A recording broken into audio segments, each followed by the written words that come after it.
Hello, this is Jim Schaefer, executive producer and host of Rip Rap, the academic book television program. My guest today is Peter Morris, who will discuss his book, Baseball Fever, Early Baseball in Michigan. Welcome to Rip Rap, Peter. Glad to be here. And of course, the reason that I put the emphasis is this is back when baseball was 2 words. Yeah, baseball was 2 words throughout the 19th century, and my book covers the period between 1857 and 1876. Yeah. So a very long time ago. Well, it's just so much fun. There's some serious issues to explore, but I think one of the things that that I looked at when I was reading it is that it really predates what a lot of people think of as the beginning of baseball.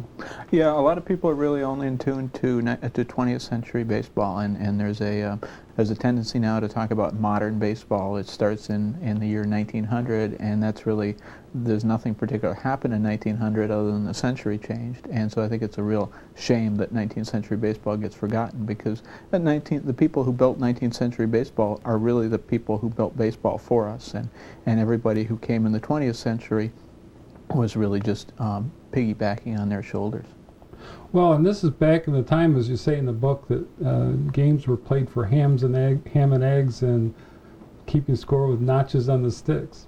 Yeah, at the start of the period that I'm describing, baseball was very much a game, played very informally, and as you say, my favorite examples are the game that's played for ham and eggs in Birmingham in the mid-1850s, and keeping score on notches on a stick. That's very much a sign of the way that baseball was played, very much as a game, in the kind of ways that people play it at picnics today. And it had to compete with the game of cricket. Right.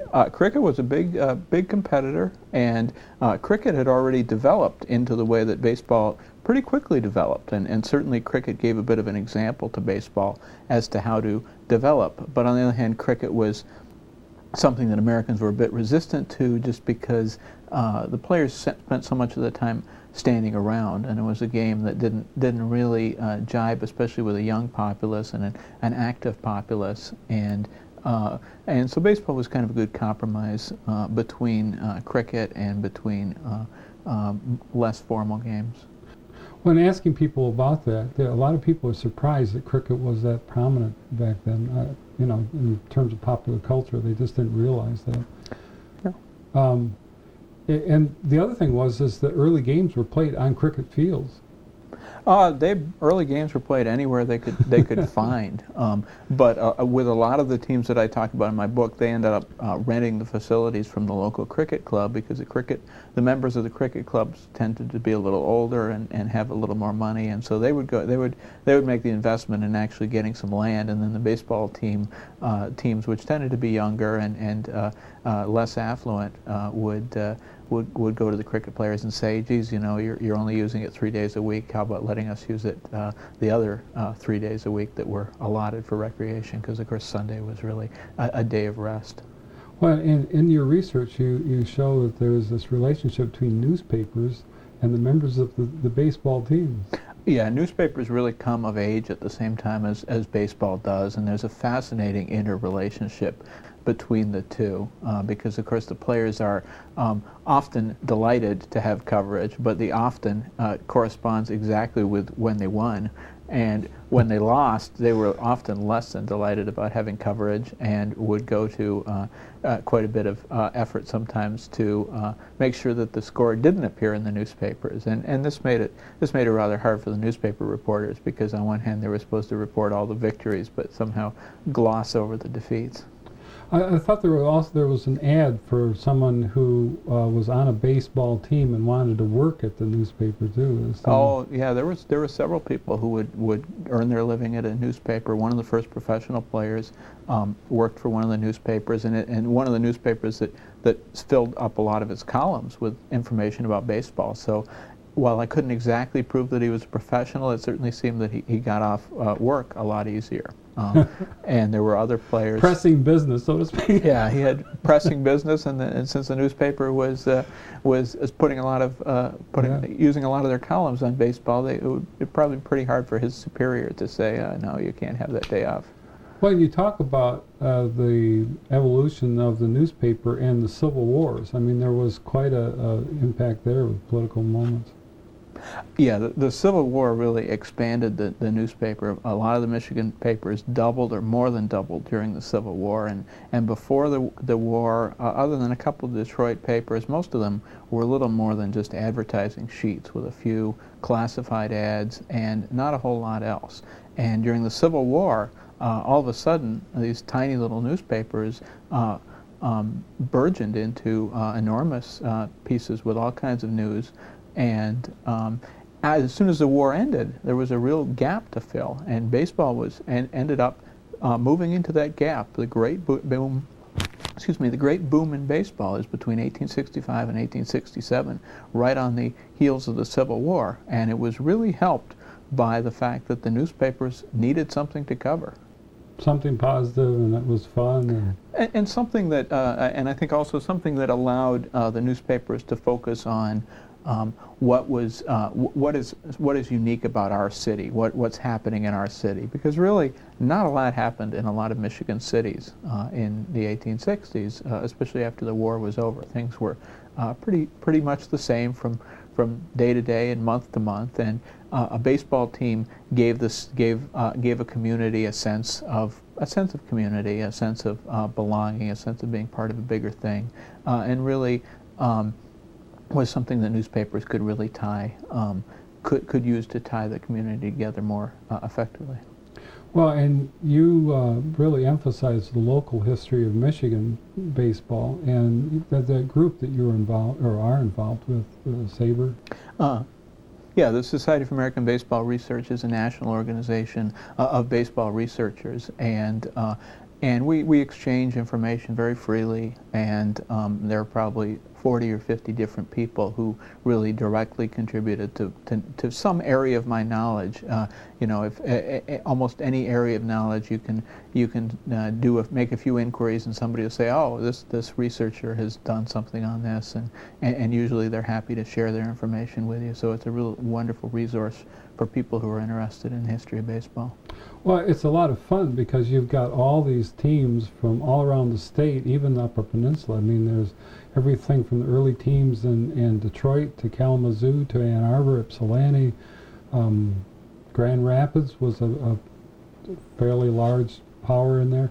Maybe you can go through some of that. And Detroit, of course, the Tigers didn't get really emerge until the first part of the 20th century. But there was the Empires in Detroit. Mm-hmm. Yeah, Detroit always had a powerhouse team, and of course one of the difficult things was that forming a basis for competitive baseball in Michigan was that Detroit was always of a population many times the next largest city. So there was always sort of a competitive imbalance, and the foundation of baseball in Michigan was always competition between various cities, but Detroit was always the 800-pound gorilla in the mix because its population was literally at least 10 times as much as the next biggest city throughout the period. And that made it, that was a real problem. But nonetheless, the foundation of baseball in Michigan in the 1850s, 60s, and 70s was competition between rival cities. And when you had two rival cities that were close together, Adrian and Tecumseh would be a good example. Rival cities of relatively close in size and usually fairly competitive, close enough to have a rivalry already built up, and also close enough so that people could conveniently travel, and even people supporting the visiting team could go to the other city for a match. Those sorts of games ended up being a wonderful competition. And those sorts of matches took place all over the state. And I tried in the book to focus not just on the best teams, which usually were from Detroit, but to focus on all the little rivalries that I thought really kept the game going. And at various times when the game was struggling, those inner-city rivalries were really essential to keeping the flow of the game and keeping it alive in the hearts of people. And so even when the competitive imbalance, when there was a competitive imbalance that was challenging things, the rivalry between various close cities and the spread of the game to new areas, it started out mostly in the Lower Peninsula, but the Upper Peninsula got involved as early as 1863, and after the war, even more so as a lot of men were going up to work in the UP. And it started to spread to the upper regions of the Lower Peninsula as those regions became populated. Seems like some of the major teams were like Grand Rapids and Kalamazoo, maybe Battle Creek. Yeah, each of those cities had at least one time a pretty serious challenger for the state title. Jackson was probably the second strongest Really? city in the state after Detroit, and the Mutuals of Jackson held the state championship for 3 years at one point, and there was always at least one team in Jackson that was one of the strongest teams in the state. And other cities, Kalamazoo, as you mentioned, Adrian at a point, Lansing at a point, Grand Rapids. Other cities would, from time to time, have a team that could take on Lansing. But Jackson almost always did, and at various points had a stronger team. And Ann Arbor had some extremely strong teams. And the interesting thing is the Ann Arbor teams were usually tied to the University of Michigan in some times. Yeah. And that was a problem for competitiveness because the university would shut down for the summer when the competitive season was going on. So they didn't really, and they didn't even have a varsity team to begin with, but they would play a few games in the spring. Whatever team from the club was playing would play a few games, and then they would shut down for the summer. And some of the players from the university, some University of Michigan students would start to show up on some of the other strong teams around the state, and this would cause controversy.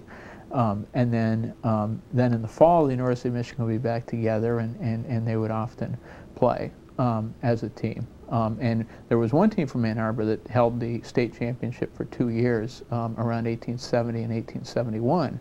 And these were just students, mostly alumni of the University of Michigan who stuck around Ann Arbor. And so Ann Arbor had some powerhouse teams, and particularly powerhouse players who would often affect the balance of power in the state by where they chose to spend their summer vacation.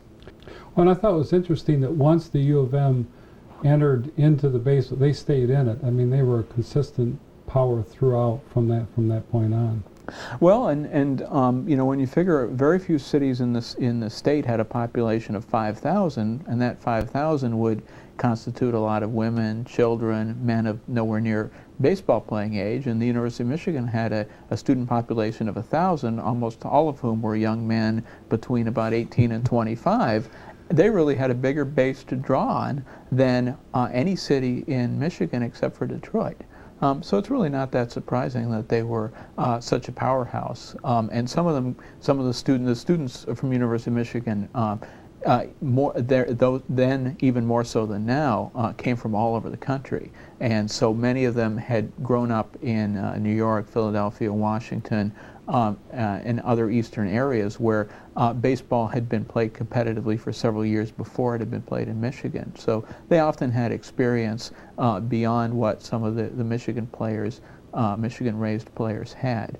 So they had some tremendous teams and tremendous players as a result. You point out through the book there's this thing about it began as sort of a gentlemanly sport, and it had its code of conduct, and then it evolved into a more competitive professional sport that had a rule book. And I thought that was quite an interesting evolution. Yeah, it's a really dramatic transformation. Baseball goes from being played in clubs, and clubs very much like the Knights of Columbus or the a gentleman's club today, and being played, and with score being kept, but basically being a social activity in which who won, who scored more points was not a very important thing, but breaching the etiquette of the situation would be a disastrous thing for anyone, and so those were the origins of baseball. Very much a social ritual in which probably the worst thing you could do was show that you really cared about who won. And but that didn't last very long. No. People started to show pretty early that they cared who won, and I include in the book I think a delightful and amusing correspondence between two clubs, which are written in very formal language, and both of them trying to claim that they don't, of course they don't care who won, and all they're trying to do is establish what the correct decorum for the situation is, and anybody reading it can tell that they do care who won, but neither one is willing to admit that they care who won. Well, and that evolution into rule book actually seems to be one of the elements of baseball overall. You know, people have these long memories about all those rules, and there was the debate, I thought it was kind of humorous, about the ball and how much rubber should be in the ball, and they were reducing it because they wanted to make it a deader ball. Yeah, the early history of baseball is very much the history of making rules, because the first club that put rules together, the Knickerbocker Club, had a handful of rules, and they covered virtually nothing. I mean, they were basically how many runs the team with the most runs scored, and the distance between the bases, and a few other real basic things. But basically, any strange situation that came up, the players, because they were gentlemen, were expected to behave as gentlemen, and then there would be no dispute. And based on what I've described, you can imagine that didn't work for very long.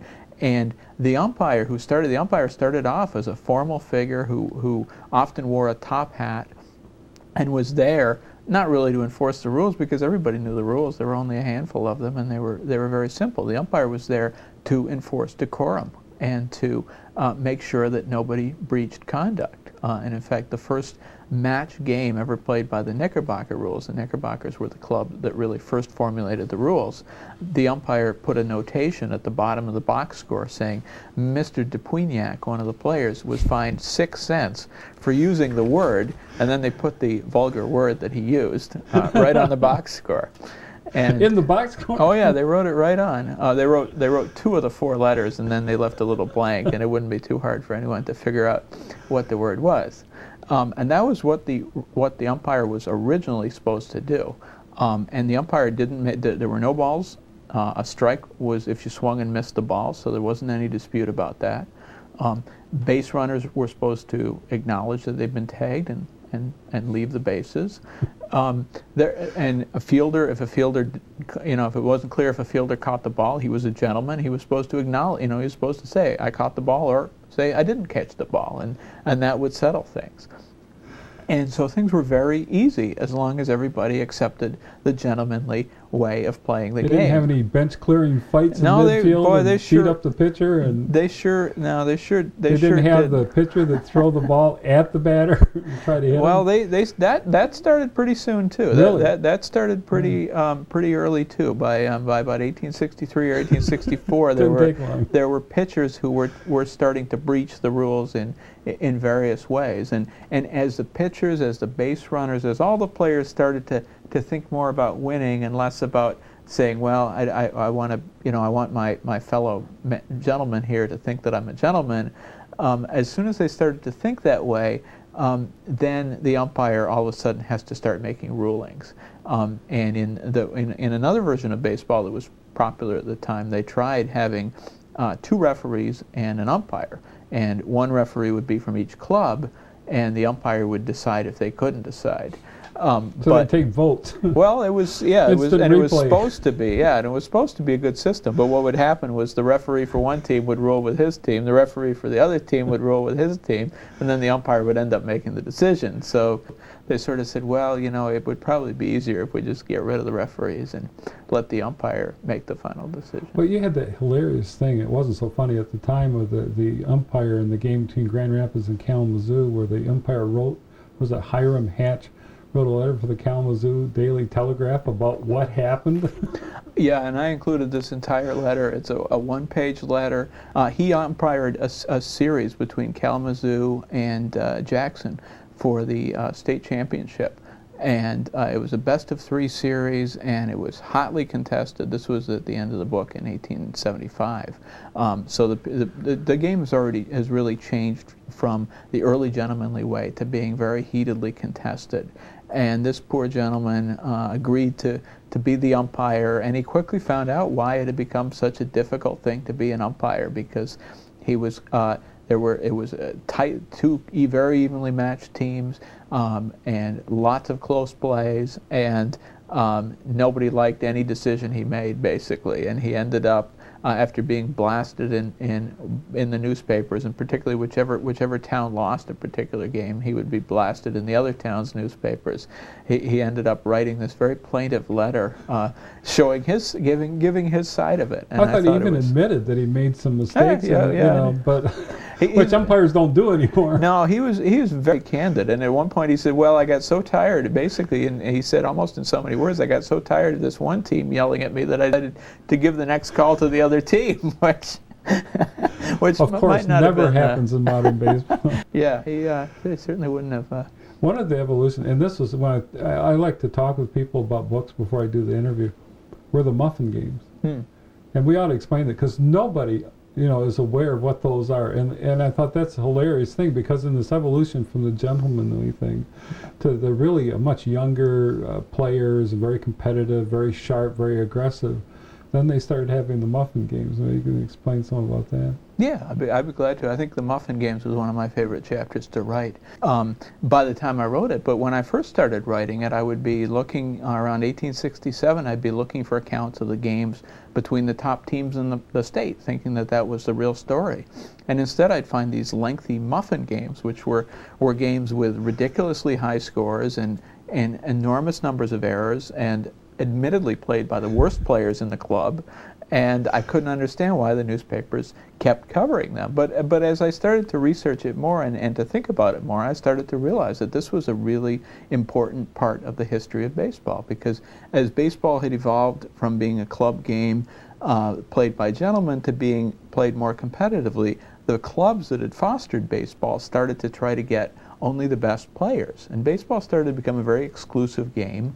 I was exclusive on the basis of athletic skill. And what several clubs started to do is they would have a first nine, they'd have a second nine, they'd have a third nine, but the first nine would really be the bunch that would represent the club in matches, and the second nine would kind of, sometimes if a player wasn't there, then one of the second nine would get to play, and sometimes the second nine would play another second nine, but they didn't really have a lot of function. The third nines had hardly any function and really felt left out. And then they had what they called the muffin nines, and the reason they called them the muffins were they were the worst players in the club, and they did a lot of muffin. They were always muffing the ball, so they called them the muffin nines. And what happened around 1867 is all of a sudden the muffin nines start to challenge each other, and people find the games far more entertaining than the games between the first nines because instead of the competitiveness that you're getting when the first nines play and all the sniping at the umpires, the sniping at each other, the trying to find loopholes in the rule book, trying to skip bases and do all kinds of underhanded things and things that people felt were out of touch with where the game was. You get these guys going out there who look like who have no athletic ability, don't know the rules, but make it clear that baseball is supposed to be about fun, supposed to be about having fun, and a really good reminder to people at a time when the society is really becoming very concerned about the fact that baseball is starting to appear to take on a lot of traits that are very worrisome and seem to be just the opposite of what originally baseball had been advertised as being good, clean, fun. Now it's suddenly starting to seem kind of subversive and kind of an activity that goes against the work ethic of the society. And the muffin games were a really good way of getting people back to having fun about it. But at the same time, they're just hilarious, and I enjoyed very much writing that chapter and just I also things. thought it was interesting. A lot of them were very prominent people in the community who liked baseball, but there was no way that they were going to compete, at a high level. They just enjoyed playing the baseball. And the newspapers had great fun recounting the various errors, the various ways that people would would misconstrue the rules or fail to understand the rules, throw the ball the wrong way, miss the ball, and They gave the word error an all new meaning. oh, absolutely, and people just delighted in seeing the mayor and the fireman and the policeman, as The you say, business the owner. prominent members of the society going out there and attempting very poorly to play baseball. When do you think that baseball in Michigan and around the United States truly became the national pastime?